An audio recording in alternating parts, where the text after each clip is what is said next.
Hello there, my lovely darklings and metal mystics. It's your glamorical guide to ascension and alchemy back with another video. And today I want to talk about one of my favorite topics ever, and it is mind-heart coherence and all the other things that come along with it, which we will get to very shortly. But I'm so excited to get into this topic with you because it is so important for us to navigate this lifetime, really all lifetimes, with this type of information that's not really heavily talked about in our culture, but has been in ancient times. And it really comes down to, what if our greatest power wasn't just in our mind or our brain or our heart, but in its sacred divine union? Because in our very masculine driven culture, it is hammered into our minds that our mind is the only important thing, that our brains are the only important thing, that our logic, our reasoning, our structure, our routine, all those types of things that we can see, that's very tangible, that is very structured and ordered,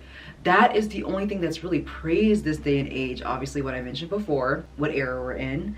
But we don't even think about how the heart is another brain. We don't even have to think about it as another brain. We can just see it as its own entity, as its own guide.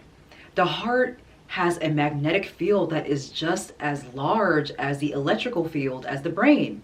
So that means that the heart works just as much. The heart does just as much. The heart is just as much.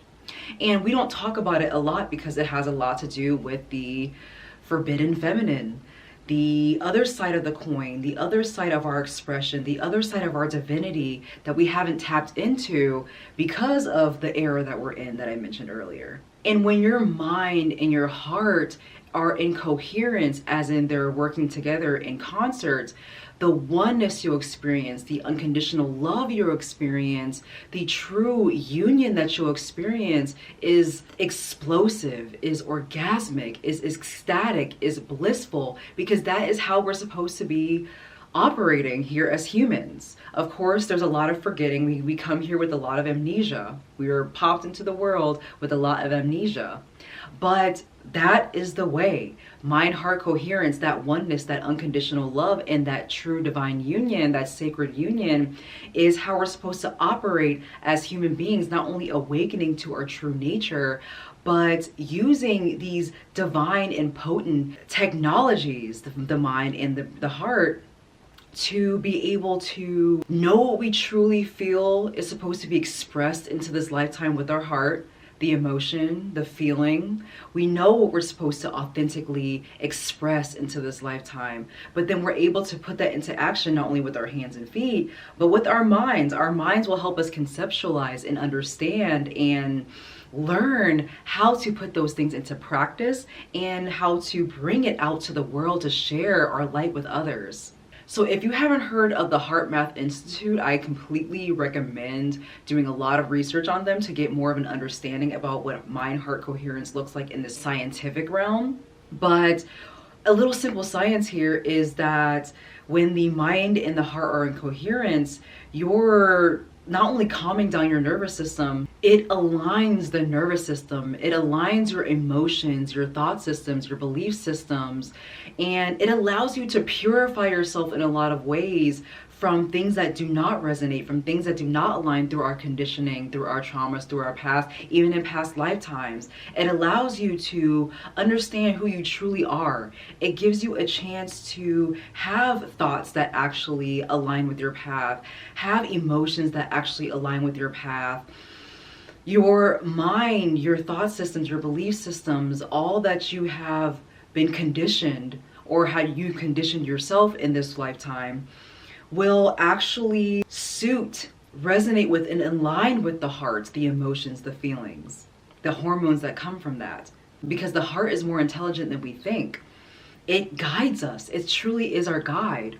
But how do you know that it's guiding you in the right direction if your thoughts are messed up, if your belief systems are not in alignment, if your habits, your routines, what you believe to be true is not in alignment with how you feel, what you truly want to express into this lifetime, what your soul, what your higher self, whatever you want to call it, your divinity wants to bring about in this lifetime through your divine vessel. So it really allows you to use your consciousness in the highest form possible. You are emptying out through shadow work and somatics and all those types of things. You are emptying out all that is no longer you from your mind. And you're allowing the love, the joy, the peace, the bliss that you would feel from your heart to finally come out without the resistance you may have from your mind. And let me not even preface this as assuming that we all have anxiety, depression, all the certain types of mental illnesses that have been very prevalent in this day and age, because we all know that that is not us. That is not us. And that is not what our mind is either. Our mind is a tool. Our mind is actually connected. There is really only one mind. We think that the mind is just our worst enemy and talking us down and wishes to destroy us. Our mind is of the mental plane. It is a plane of existence. It's not just existing in our brain. Our brain is just a way for it to be localized in a focal point in the universe, in the vast expanse of the universe, the darkness of the universe. Our brain is a way to channel our consciousness in, a way to make it once again localized so that we are able to experience consciousness in this vessel in whatever way we feel is the best way to do it, from our heart, being led from our heart, of course. But once again, if you're not listening to your heart, and your mind is your worst enemy because of all of our conditioning, from all the advertisements, from our traumas, how we were raised, just all those types of things. How do you know you're being led in the right direction if your mind is working against you? Because our mind, once again, is a tool. It's not supposed to be working in opposition to you. But we can program it, luckily, through reprogramming the subconscious mind, because our subconscious mind is the recorder of everything. It knows everything that we've done, knows everything that we've said, knows all of our experiences and all the feelings, emotions, and pain that has come from it, or even the joy, but it remembers everything. And when we do not clear it, when we do not purify the thoughts, belief systems, and conditioning that we've experienced over a lifetime that can run unconsciously, almost as if we're running on autopilot from it, we're able to be led from the heart in the most beautiful way. So mind-heart coherence is very, very important, because when they work in concert, you're aligning divine action with divine will.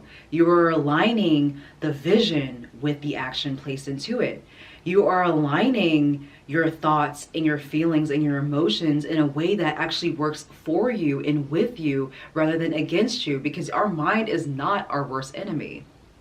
It just so happens that we live in a time, a day and age, and really it's just a human experience to get to a place where we're actually programming our mind, making our mind ours, taking our power back, but we're also taking our heart power back. We're allowing ourselves to express ourselves authentically. We're allowing ourselves to be led by what actually feels good for us. We're allowing ourselves to be passionate. We're allowing ourselves to be authentic. We're allowing ourselves to be us without the need for approval, without the need for qualification, validation. Of course, as humans, that has served a purpose, because, back in the day when we had those tribes, we're still in tribes now, but from an animalistic standpoint, it really makes sense. But we're not talking about just the animal. We know how to fuel the animal by our holistic lifestyle and all those types of things. But when you're pairing the potency of the mind and the potency of the heart, of course, the higher mind and the higher heart, you are doing what you're supposed to be doing here on this plane. No questions asked, all faith, all surrender, all joy, all peace. Of course, we're going to allow ourselves to work through the negative emotions, the negative belief systems that we have cultivated over a lifetime of being alive in this vessel. But when you are actually being intentional with how you want to feel, how you want to think, how you want to believe, and how you want to live, you're in true and complete alignment. And speaking of alignment in sacred union, another one of my favorite topics is the divine masculine and the divine feminine. I'm all about the sacred feminine, you already know. But when you are in mind-heart coherence, you can even see it in a way of thinking about the divine masculine and the divine feminine. The divine masculine being the mind.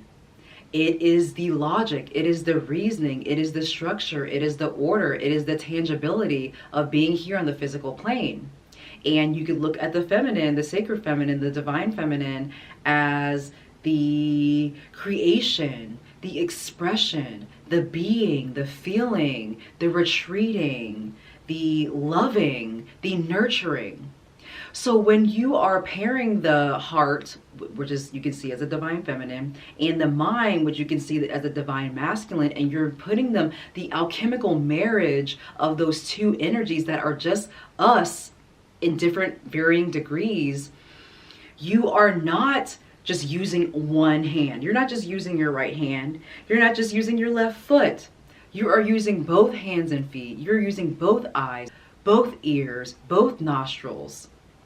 You're not just relying on one sense and dismaying or discrediting or downplaying the other. Both of them are very much so important. That is the idea of oneness, the idea of non-duality, the idea of true unity. We are not here to downplay the masculine, downplay the feminine, as we have for generations and generations. We've been downplaying the feminine for so long, for obvious reasons. I'm not going to get into it because you already know. But when you are pairing them both together without discrediting one or feeling naughty for using one or feeling shameful for using the other, you are fully accepting, fully unconditionally loving, and appreciating what they both do on their own, but what they can do together. Imagine what they can both do together. That is you. That is your full power, your full superhuman power. You're not just going to work yourself down to the bone because you've been told that being masculine in that way will help you survive better. You're not going to be too indulgent of your emotions or your addictions or external pleasures because you know that that pleasure exists within you. You're going to use the healthy versions of each polarity of the divine masculine and divine feminine, because it's all on a spectrum. It's not just one thing or the other. It's not dual. It's a polar thing. There's a spectrum involved with everything, really, but it's just how you swing on the pendulum, how you swing wherever you are on the spectrum. You can choose, but when you're using both at the same time, you're using a sacred rhythm, a dance. It is all a rhythm and a dance. It's not just using one or the other. Maybe that you might have to use one side of the spectrum more than the other in a certain activity, but whatever the moment requires, you're going to use it, and you're probably going to have to use both at the same time. And that is so possible. Everything is possible. So when you're not relying on one side of the spectrum completely, and you're using it, the entire spectrum at your own will, whatever feels good to you based on how you feel in the moment, you're unstoppable, because you are using all of your superhuman faculties, your abilities, your strengths to navigate this life in a way that is joyful for you and for other people, because you are just a wave in the ocean of life, the ocean of divinity, the ocean of oneness. And you as the wave, if you are in mind heart coherence, imagine, even if it's just a little plop in the ocean, how that inspires the ocean, and the ocean meaning our collective consciousness. Imagine how that will inspire the ocean to be more in unity, to be more recognizing of its own divinity, to be more sharing its light with the world, to be more of who it's supposed to be in this lifetime. Not just for you, but for the collective. So once again, using that compassion, that intuition, that love, that expression, that beauty, that harmony of the heart, and that logic, that reasoning, that structure, that building, that action, that discipline, that provision, that protection from the mind. When you are using those both together in that sacred divine union, that marriage, that alchemical marriage, you see, you sense, and you feel your own wholeness within. You are already whole, but you are pairing those both together, your divine masculine, your divine feminine, your higher mind, your higher heart, your brain and your heart in coherence, in alignment, in union. You are feeling truly whole. You no longer need external factors to give you that internal pleasure. You no longer need others' validation or approval to give you the permission to be all who you're meant to be. You are no longer talking yourself out of amazing opportunities and amazing experiences that'll make you feel even more alive, even more expansive, even more integrated in this human experience. Also using your divine and using your human at the same time. No longer dismaying or downplaying one of them, but being truly whole, using all of your abilities as divine technology. So it is so important that we use this as a daily practice. We have mind-heart coherence as a daily practice, and it really comes down to being present with how you feel, being present with how you're thinking. And that may not be easy, and it may not always be fun, but it is very simple. Once we get our judgments out of the way, once we get our conditionings out of the way, once we get our old belief systems, things that do not even align with us out of the way, we're able to understand how we're feeling in this moment. Being present with how we're feeling, being here for how we're feeling, not distracting yourself, not running away, not being in resistance, but being here with yourself. Being here with yourself, loving yourself enough to be like, you know what? We're feeling this way. It is icky. I don't like it, but I accept it right now because that is something that is communication from my body trying to tell me something. Is it my thoughts? What's going on, thoughts? What you thinking right now? What's that belief system tied to? What are the 21 questions I can ask myself that can get me to the root of why I feel this way? Okay, now I know I can either release it, transmute it, or integrate it within my being, whatever I feel called to do with it with my heart. And I'll know that that was a part of me. Thank you so much, part of me, for having this, showing me this part of myself that I needed to release or transmute or reunite. And with your feelings, what is that feeling attached to? If we're feeling like crappy in a moment, we know when we feel crappy. We usually try to stuff ourselves with certain external pleasures, with our addictions, with our vices, to run away from those feelings. Because a lot of if you think about it, a lot of what we do in general is to chase or avoid a feeling. So if we're actually going to cultivate the right feelings, we have to let go of what our old feelings are holding on to. And usually that is a belief system that we have identified with. We have tied it within our being. We have made that who we are. We made that title, that qualification, that characteristic who we are. But we all know who we are is beyond what we see here, beyond what is conceptual, beyond name, beyond form, beyond sound, beyond perception.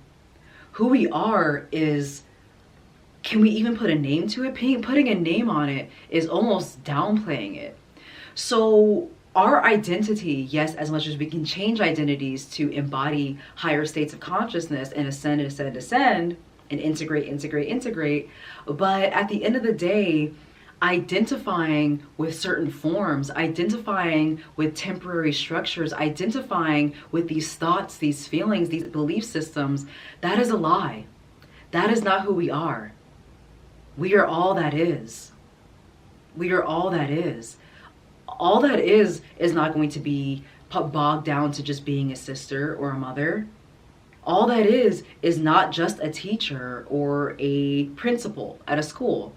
All that is not just a food addict or a drug addict. It is beyond that.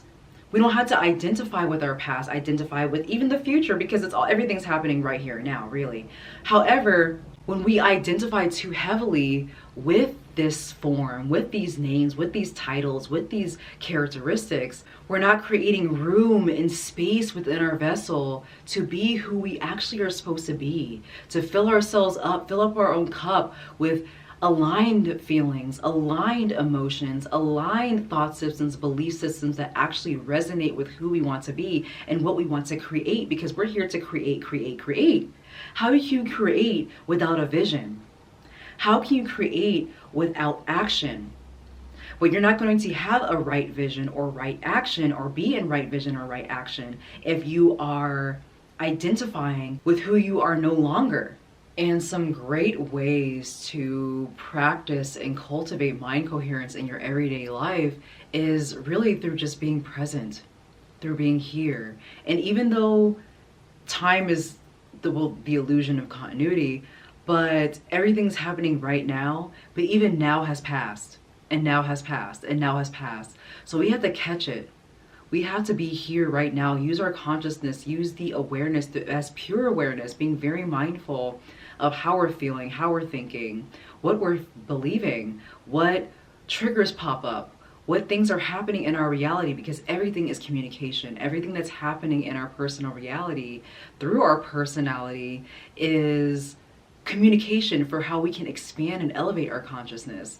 So we have to be very present with how we're thinking, feeling, believing, and acting. And you just do that through connecting with your breath. It's not really even a doing. You know, obviously we're talking about the divine masculine, which is a lot about doing. Not all of it, but it's not even truly a doing. We're going to shift from doing to being. You can just go back to your breath, literally breathing in through your nose and out through your nose or your mouth, whatever you feel called to do in the moment. You are just tapping into or falling back into or merging back with source, merging back with your true identity, which is the real I. The real I is not an adjective after the I am. Who you are is just the I. It's not the me and the mine. It's not what happened to you 5 years ago or what may happen to you tomorrow. It is not your job, your title, your name. It is the I.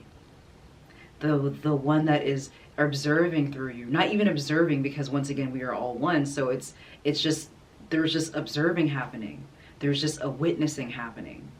And you're just falling back into that witnessing because it's who you truly are. There's no trying to find yourself. There's no trying to journey to yourself. The self is already here. You are already that. So you fall back into it, going back to the breath, feeling the sensations within your entire body from your head to your toe or toes. Feeling the air coming in through your nose and out through your nose. Feeling your lungs expand and contract. Feeling your muscles loosen. Just being. Not a doing, a being, because that's who you are. You just be. But even just being has to go in concert with your actions. So how can you be without acting on it? And that is what you do during the day. You're going to go back to your breath, and you're going to not even just, obviously you want to do your shadow work practice, but you want to be that love. You want to be that sacred union. You want to be that compassion, be that peace, be that higher mind, doing things from a place of sovereignty and freedom and liberation, rather than what our leaders have told us or what somebody has told you in the past or your traumas.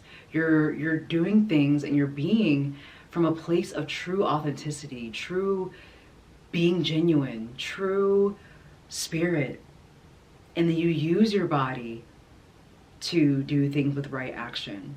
So you can even in your meditation practice visualize like the double strand helix of the DNA. Even though we have more helices than that, we have more strands than that. But you can even think about the masculine and the feminine, or even if you want to just do the heart and the mind, or even if you just want to do the human and the divine, you can merge those things together like the helix, going into infinity, just merging, being one, because that's what truly it is. That's what we are, and that's what the symbolism and everything of the universe is. Light, sound, symbols, and everything else in between. If there's even in between, just going on and on forever. And practicing that compassion, practicing that gratitude, that appreciation, that care, that empathy that comes from mind-heart coherence. Because yeah, we associate compassion and empathy and all those types of wonderful feelings and peace and joy with the heart.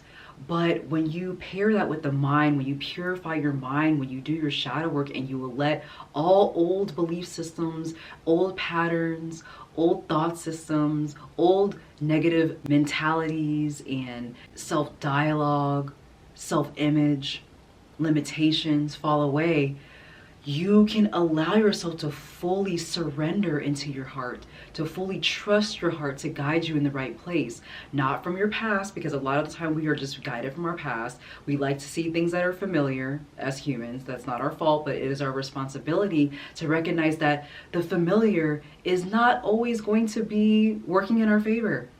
It is the unknown that works in our favor. There may be a lot of uncertainty in the unknown, and that's where our mind comes into play. But when you make it okay with your higher mind, when you make it okay of not knowing, finding the beauty in not knowing, understanding that the unknown is all there is. We're unknown. How can you even conceptualize what a human is? You can put a title on it, but putting a title on it is even limiting what it means to truly be human. So practicing that gratitude of being alive, that appreciation for having a body, that compassion for others, because a lot of people are not conscious. A lot of people are not as aware of their thoughts, feelings, and actions. But we are. And because we are, we can send out the ripple, that ripple effect that happens, the wave in the ocean. We can be that wave in the ocean of the collective consciousness to help people or to aid people whenever they're ready, whenever it aligns with them, whenever they feel called to do something about it, not just having the feeling of it, but using their mind to create opportunities and actions for them to move closer and closer to who they truly are. But you're finally aligning with the I am. You are finally showing people what it means to truly be loved. You're finally clear enough, sovereign enough, and at peace enough to be that compassion, that empathy, that heart-centered person. You're not letting the mind talk you out of doing what you know feels right. The heart always knows what's right. When we were children, we knew what was right. We knew what was right and wrong. We didn't really need people to tell us unless there was something else going on. But we know what feels good for us. But sometimes our mind talks us out of it. Our mind is not our worst enemy. It is our best friend. And that's why mind-heart coherence, speaking of inner child awareness, is a lot to do with what Christ consciousness is. That is the true Christ consciousness, of course, with the unconditional love and the acceptance and the compassion included. But Christ consciousness is truly like being the child, being that human being without preferences, without negative belief systems, without the tainting of our minds with hating one another or hating ourselves or seeing people as other. Always being in play, being authentic, being joyful, saying what was right for us, doing what was right for us, and saying no to things that didn't resonate. Seeing the world through fresh eyes, being in awe of everything that exists. Just looking at the trees. Right now I'm in front of my window that's looking out into my neighborhood, and it is gorgeous. It is a gorgeous day outside. I'm not even going to put a label on it, whether or not it looks gorgeous. There is a day happening outside. I am experiencing this day. How amazing. It is amazing that I can even see this gorgeous or ugly or whatever labels I want to attach to it. It doesn't matter. It is amazing. It is divine. I am here now. I am seeing it through new eyes like a child. Christ consciousness is really mind-heart coherence in the fact that you are, once again, using your higher mind and your higher heart, really letting your divinity shine through and being that light. But you are just pure enough. You are just fresh enough. You're just clear enough. You're just empty of all that is no longer you, so you can be more of who you are and express that into this lifetime, into this timeline, so you can encourage and inspire others to do the same. And yes, we know that it's not all love and light. There's a huge alchemical process to go through everything, to move through the pain, the darkness, the trauma, the negativity, to get more to that place. But that's what it's all about. Purifying yourself, and not in like a Puritan way that we would see in a religious way, but releasing all that is no longer us so we can be more of who we are. And you can only do that through mind-heart coherence. So once again, mind-heart coherence is how we truly embody unconditional love, truly embody peace, bliss, abundance, faith, joy, Christ consciousness here in this plane.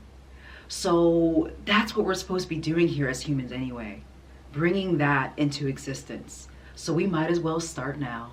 And if you are ready to go deeper into unconditional love, Christ consciousness, mind, heart, coherence, divine union, sacred unity, and living in oneness, living in true unconditional love, I invite you to my Divine Moon Magic Sacred Sisterhood Gathering. That's going to be happening here in Baltimore at Flourish Baltimore. And we're going to be meeting in sacred union together. We're going to be meeting in sacred divine ceremony together as women, giving offering to the full moon, allowing ourselves to truly feel one with our divine masculine and divine feminine, but meeting as a divine feminine to celebrate that moon phase of the full moon, to celebrate ourselves, celebrate the elements, celebrate the directions, sacred geometry, our intuition, our wombs, our divinity, celebrate each other, celebrate being alive together as one in presence. So you can click the link in the description to send your offering so you can join us in this wonderful divine practice as a divine feminine, as mystics, priestesses, shamans, light workers, witches, and healers alike. So step into the temple and step into your power by joining us. I look forward to being in ritual with you. So now we reach the end of this video. Thank you so much for watching. So let me know in the comments down below. Do you feel more guided by your mind or your heart or both? I'd love to hear about it. Much love, and until next time, my lovely darklings and metal mystics. Bye-bye.